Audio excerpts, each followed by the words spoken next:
Alors, dans ces mentions légales, elle demande aux utilisateurs de fournir de vraies informations et compte donc sur leur bonne foi. Mais voilà, beaucoup affirment que la pétition est bidon, qu'elle serait facile à la manipuler, alors nous avons vérifié. Premier élément, peut-on signer plusieurs fois avec un même email? La réponse est non. En revanche, aucun problème pour signer avec une adresse email fictive, une fausse identité ou même de l'étranger. Possible aussi de signer pour quelqu'un d'autre sans son consentement. Jean-Luc Mélenchon aurait ainsi déjà signé, totalement faux, nous ont confirmé ses équipes. Plus grave, pendant les 10 premiers jours, on pouvait générer des signatures automatiquement, comme nous l'a expliqué un expert du vote électronique. Cette pétition a pu être signée massivement par des robots, car il n'y a pas de protocole de sécurité. Cela rend le chiffre de signatures possiblement surestimé.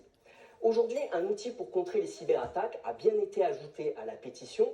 Ses auteurs affirment que 5% des signatures seraient inauthentiques, mais impossible de vérifier ce chiffre.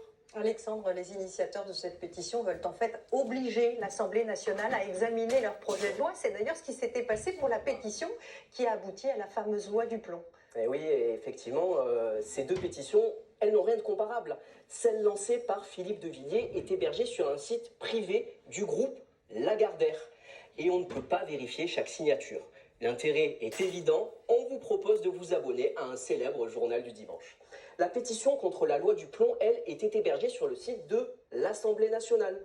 Les signataires passaient par France Connect, le système sécurisé pour l'identification à des services publics, comme les impôts ou la sécurité sociale.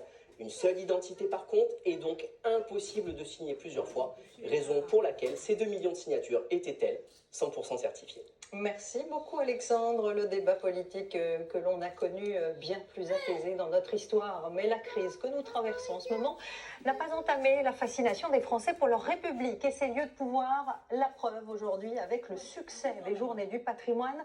On pourra